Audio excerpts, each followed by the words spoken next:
ગુજરાત રાજ્યમાં આગામી 24 કલાક માટે વરસાદીય સિસ્ટમ જામશે, જેમાં મિત્રો પ્રી મોન્સૂનની જે એક્ટિવિટી હતી એના વરસાદ હવે આગામી 24 કલાક માટે પડવાનો છે। ખાસ કરીને ગુજરાત રાજ્યની અંદર આજ રાત્રિ દરમિયાન અને કાલે દિવસ દરમિયાન એટલે કે લગભગ 24 કલાક માટે છે એ વરસાદીય સિસ્ટમનો નવો રાઉન્ડ શરૂ થાય એ માટેની આગાહી કરવામાં આવી છે। કયા વિસ્તારની અંદર વરસાદ પડવાનો છે, ગુજરાત રાજ્યના કયા વિસ્તારની અંદર જે અત્યારે મિત્રો શક્તિ નામનું વાવાઝોડું સક્રિય થયું છે અરબી સમુદ્રની અંદર, તો આ વાવાઝોડું છે ગુજરાત રાજ્યની અંદર કયા વિસ્તારની અંદર અસર કરશે। આ સાથે જ અરબી સમુદ્રમાં જે વાવાઝોડું સક્રિય થયું છે એવી જ રીતના મિત્રો તમે સ્ક્રીન ઉપર જોઈ શકો છો, બંગાળાની ખાડીમાં પણ વેલમાર્ક લો પ્રેશર સિસ્ટમ સક્રિય થઈ રહી છે અને આ સિસ્ટમના ભાગરૂપે બંગાળની ખાડી અને અરબી સમુદ્ર આ બંને જે વિસ્તારો છે, બંને જે દરિયાઈ ખાડી છે એની અંદર મિત્રો લો પ્રેશર સિસ્ટમ છે એ સક્રિય થયા છે। આ બંનેની અંદર મિત્રો તમે જોઈ શકો છો એ પ્રમાણે સૌપ્રથમ વાત કરવામાં આવે તો અરબી સમુદ્રની અંદર જે વેલમાર્ક લો પ્રેશર સિસ્ટમના કારણે જે બંગાળની ખાડીની સાથે સાથે અરબી સમુદ્રની અંદર જે વેલમાર્ક લો પ્રેશર સિસ્ટમ સક્રિય થયું છે, જેમાં ડીપ ડિપ્રેશનની અંદર આ ફેરવાશે અને સાયક્લોનિક સર્ક્યુલેશન છે એ બનશે, જેની અંદર વાવાઝોડાનું નામ પણ આપી દેવામાં આવ્યું છે। ત્યારે તમારા સ્ક્રીન ઉપર જોઈ શકો છો એ પ્રમાણે શક્તિ નામનું વાવાઝોડું છે એ આગામી 24 થી 26 તારીખ સુધીમાં એટલે કે આવતા અઠવાડિયામાં છે એ ગુજરાત રાજ્યમાં અસર પહોંચાડશે। કયા વિસ્તારની અંદર અસર પહોંચાડશે એ સાથે જ આ જે વાવાઝોડું છે એનું નામ શક્તિ શા માટે આપવામાં આવ્યું છે, કયા વિભાગ દ્વારા આ વાવાઝોડાની છે એ ખરાઈ કરવામાં આવી છે કે ખરેખર આ વાવાઝોડું છે ગુજરાત રાજ્યને અટકશે અથવા તો ગુજરાત રાજ્યના જે દરિયાઈ પટ્ટી છે એ વિસ્તારોની અંદર અસર કરશે, તો એ અંગેની અપડેટ પણ મેળવશું। ખાસ કરીને મિત્રો આવતા અઠવાડિયે પણ વરસાદીય સિસ્ટમ જામશે, જેનો ઘેરાવો અત્યારે ગુજરાત રાજ્યની અંદર જોવા મળી રહ્યો છે। સેટેલાઇટ વ્યૂ પિક્ચર આધારે પણ જોઈએ તો મિત્રો અત્યારે તમારા સ્ક્રીન ઉપર જોઈ શકો છો એ પ્રમાણે આગામી 24 કલાકનું વેધર એનાલિસિસ અને વેધર રિપોર્ટ પણ એવું કહેવા માગે છે કે ગુજરાત રાજ્યની અંદર ચોમાસાની જે પર્વતમાન ઋતુ છે આ ઋતુને અનુસંધાને જોવા જઈએ તો દક્ષિણી ભારતના જે દરિયાઈ વિસ્તાર છે, દરિયાઈ પટ્ટી છે એ અને અંદમાન નિકોબાર લાગુ ટાપુ જે છે એ બંગાળની ખાડી ટાપુના જે વિસ્તારો છે એ આ તમામ વિસ્તારની અંદર અત્યારે ચોમાસું છે એ સાર્વત્રિક રીતે બેસી ગયું છે અને આ ચોમાસાનો વરસાદ પણ શરૂ થઈ ગયો છે। તો હવે ખરેખર ગુજરાત રાજ્યની અંદર આ ચોમાસાની અસર કેવી પહોંચશે અને ગુજરાત રાજ્યના કયા વિસ્તારોની અંદર ચોમાસાની ગતિવિધિ છે એ શરૂ થઈ ગઈ છે। અત્યારે તમારા સ્ક્રીન ઉપર જોઈ શકો છો એ પ્રમાણે સમગ્ર ગુજરાત રાજ્યની અંદર મિત્રો અંધારપટ જોવા મળ્યો છે। ગુજરાત રાજ્યના અમુક ભાગો કે જ્યાં અત્યારે મિત્રો માર્ક કરવામાં આવી રહ્યો છે એવા વિસ્તારોની અંદર વીજળીના કડાકા ભડાકા સાથે આગામી 24 કલાક માટે વરસાદીય સિસ્ટમનો રાઉન્ડ છે શરૂ થશે। અને કયા વિસ્તારની અંદર મિત્રો અત્યારે ગરમીનો ઉકળાટ જોવા મળી રહ્યો છે, આ સાથે જ મિત્રો ગુજરાત રાજ્યમાં જે અત્યારે છે એ વાદળોનો ઘેરાવો જોવા મળી રહ્યો છે। આ વાદળના ઘેરાવા સાથે સાથે કયા વિસ્તારોની અંદર અત્યારે ચોમાસાની પ્રી મોન્સૂનની એક્ટિવિટી જોવા મળી છે એ સાથે દક્ષિણ ગુજરાતની વાત કરવામાં આવે તો સુરતથી લઈ વલસાડ અને નાગપુરથી લઈ અને માલેગાંવ સુધીના જે વિસ્તારો છે એ વિસ્તારોને અત્યારે વરસાદીય જે વાદળા છે એનો ઘેરાવાનો સામનો કરવો પડી શકે, કારણ કે અત્યારે મિત્રો લગભગ ઉત્તર ગુજરાત અને પશ્ચિમ ગુજરાતના જે ભાગો છે એ ભાગોની અંદર વરસાદીય સિસ્ટમ સક્રિય થઈ છે અને આ સિસ્ટમ જે સક્રિય થઈ છે એના ભાગરૂપે ગુજરાત રાજ્યની અંદર ચોમાસું છે એ લગભગ 10 દિવસ સુધી વહેલા પહોંચી શકે એવી પણ આગાહીઓ કરવામાં આવી રહી છે, એટલે કે 10 દિવસ ચોમાસું છે એ ગુજરાત રાજ્યની અંદર વહેલું બેસશે। હવે મિત્રો આ ચોમાસું 10 દિવસ શા માટે વહેલું બેસે એ અંગેના પણ અપડેટ સામે આવી ગયા છે। વેધર એનાલિસિસ, વેધર ફોરકાસ્ટ અને સામાન્ય જે નિષ્ણાંતો છે, ગુજરાત રાજ્યના જે જાણીતા નિષ્ણાંતો છે એમના દ્વારા પણ જે અપડેટ આપવામાં આવી છે। ખાસ કરી ગુજરાત રાજ્યના જાણીતા હવામાન નિષ્ણાત અંબાલાલ પટેલ, પરેશભાઈ ગોસ્વામી અને ખાસ IMD ઇન્ડિયન મોન્સૂન ડિપાર્ટમેન્ટ દ્વારા પણ અપડેટ આપવામાં આવ્યું છે કે ગુજરાત રાજ્યના જે દરિયાઈ પટ્ટીના વિસ્તારો છે એની સાથે સાથે દક્ષિણી જે ભાગ છે, દક્ષિણ ગુજરાતમાં સુરત, વડોદરા તેમજ વલસાડ, તાપી, ભુજ, ભરૂચ આવા વિસ્તારોની અંદર છે અપડેટ આપવામાં આવ્યું છે। કચ્છના લાગુ વિસ્તારની અંદર પણ અપડેટ એવી છે કે અત્યારે ત્યાં એક પણ પ્રકારના વરસાદની જે સિસ્ટમ છે એ સક્રિય થઈ નથી, જેમાં કચ્છના નલિયા, ખાવડા, ગાંધીધામ, ભુજ આ વિસ્તારો છે એ વિસ્તારોની અંદર કોઈ પણ પ્રકારની અત્યારે વરસાદીય સિસ્ટમ સક્રિય નથી થઈ, પરંતુ આવનારા 24 કલાકમાં ગુજરાત રાજ્યના ભાવનગર લાગુ વિસ્તાર છે જેમાં અલંગ, તળાજા, મહુવા, વલભીપુર, સિહોર તેમજ જે બગડાના છે આ વિસ્તારોની અંદર વરસાદનો જે છે એ નવો રાઉન્ડ શરૂ થશે અને આવનારા 24 કલાક માટે વરસાદ ત્યાં પડી શકે છે. ખાસ કરી અત્યારે તમારા સ્ક્રીન ઉપર જોઈ શકો છો એ પ્રમાણે જે વેધર એનાલિસિસ રિપોર્ટ દર્શાવવામાં આવી રહી છે. વેધર ફોરકાસ્ટ પણ કહેવામાં આવી શકે કે એ પ્રમાણે જે દક્ષિણ ગુજરાત અને દરિયાપટ્ટીના જે વિસ્તાર છે જેમાં ભાવનગરથી લઈ અને જે ઉના સુધીના જે દરિયાપટ્ટી વિસ્તારો છે એ વિસ્તારોની અંદર આગામી 24 કલાકમાં વરસાદ છે એ પડી શકે છે. આ સાથે જ ગુજરાત રાજ્યનું જે વાતાવરણ છે એ સિસ્ટમ સક્રિય થઈ છે. એ સિસ્ટમના ભાગરૂપે પણ તમારા સ્ક્રીન ઉપર તમે ચેક કરી શકો છો અવારનવાર નવી સિસ્ટમો છે એ સક્રિય થઈ છે.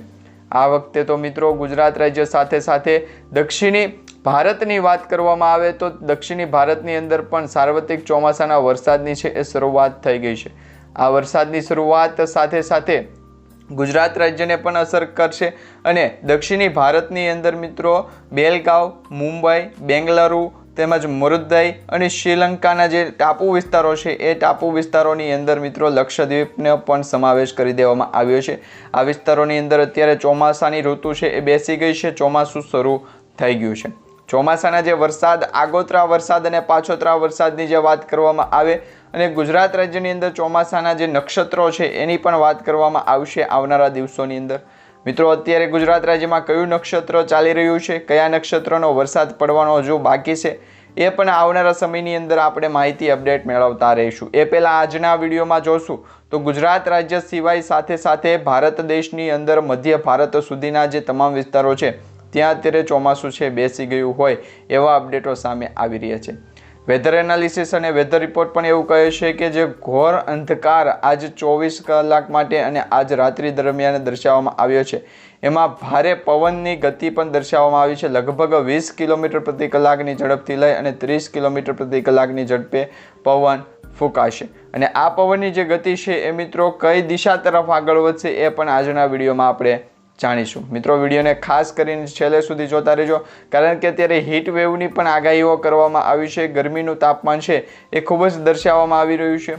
મોટાભાગના એવા વિસ્તારો છે ગુજરાત રાજ્યના જ્યાં અત્યારે ગરમીનું તાપમાન છે એ ખૂબ જ વધારવામાં આવ્યું છે. એટલે કે ત્યાં વડોદરા હોય, દાહોદ, અમદાવાદ, મહેસાણા અને ડુંગરપુર આ વિસ્તારોની અંદર મિત્રો લગભગ 36 ડિગ્રી સેલ્સિયસથી લઈ અને 40 ડિગ્રી સેલ્સિયસ સુધીનું ગરમીનું તાપમાન દર્શાવવામાં આવી રહ્યું છે.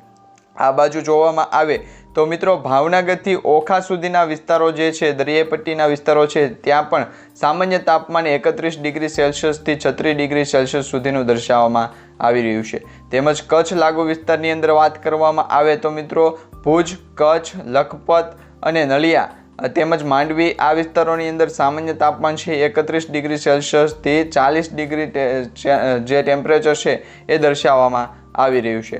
આ સાથે જે વાતાવરણની અંદર અપડેટ આપવામાં આવી છે મિત્રો આજે 18 તારીખનું જે તાપમાન હતું એના પણ આપણે ગઈકાલે અપડેટ મેળવ્યા હતા, રિપોર્ટ મેળવ્યા હતા.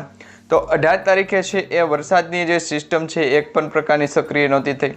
જે ગ્રીન એલર્ટ દર્શાવવામાં આવ્યું છે એ સાથે ગુજરાત રાજ્યના માત્ર ને માત્ર 5 વિસ્તાર એવા છે જેમાં તમે તમારી સ્ક્રીન ઉપર જોઈ શકો છો ભાવનગર, અમરેલી, જે વિસ્તાર છે દક્ષિણ ગુજરાતની અંદર મિત્રો દમણ, દાદરનગર હવેલી અને જે સુરતની આજુબાજુના વિસ્તારો છે એ વિસ્તારોની અંદર અત્યારે છે એ યલો એલર્ટ દર્શાવવામાં આવ્યું હતું. એટલે કે મિત્રો યલો એલર્ટ એટલે કે સામાન્યથી હળવો છૂટાછવાયા વરસાદ અથવા તો છૂટાછવાયા વાદળો જોવા મળી શકે.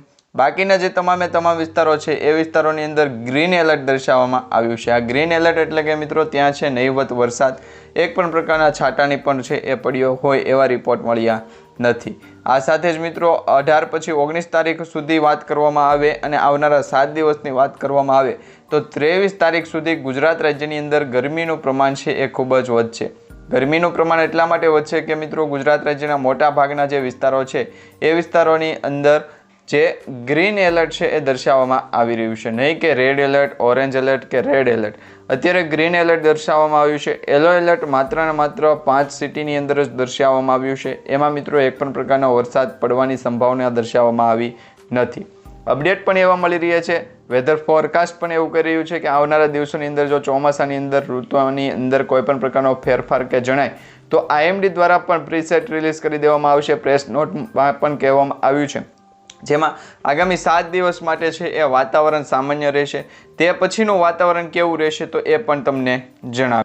તો મિત્રો એ 7 દિવસ પછીનું તાપમાન છે એની અંદર તમે જોઈ શકો છો કે જે શક્તિ નામનું વાવાઝોડું છે એ વાવાઝોડું ખાસ કરી ગુજરાત રાજ્યના જે દરિયાઈ પટ્ટી છે ત્યાં વરસાદ લાવશે. આ વાવાઝોડાના કારણે મિત્રો વરસાદ આવવાની પણ સંભાવના છે એ દર્શાવવામાં આવી છે. ચોમાસું પણ લગભગ 10 દિવસ વહેલા બેસે એવા પણ સમાચાર અપડેટ મળી રહ્યા છે.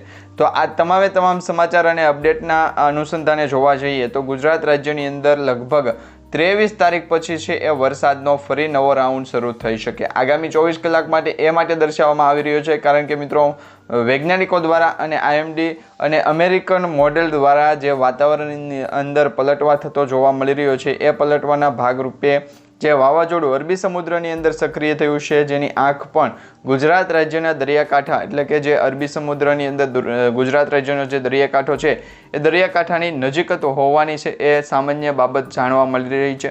એના ભાગરૂપે ગુજરાત રાજ્યના દરિયાઈ પટ્ટીના વિસ્તારો છે એને પણ હાઈ એલર્ટ ઉપર આવનારા દિવસોની અંદર મૂકવામાં આવી શકે. અત્યાર પ્રતિ મિત્રો તમે ચેક કરી શકો છો એ પ્રમાણે જે વાવાઝોડાની અસર છે એ સામાન્ય થતી જોવા મળી રહી છે. લગભગ 26 તારીખ આજુબાજુ આ વાવાઝોડાની ગતિ છે એ પણ ધીમી પડશે અને વાવાઝોડાની અસર છે એ પણ સામાન્ય થશે. તો મિત્રો આજે આપણે જે અપડેટ સમાચાર અને માહિતી સ્વરૂપે જે વેધર એનાલિસિસ ફોરકાસ્ટ જોયું છે એ આધારે તમે જોઈ શકો છો એ પ્રમાણે સેટેલાઇટ વ્યૂ પિક્ચર IMD અને જાણીતા હવામાન નિષ્ણાતો દ્વારા આપવામાં આવતી માહિતી અનુસાર જ આપણે જે છે એ અપડેટ મેળવ્યા છે.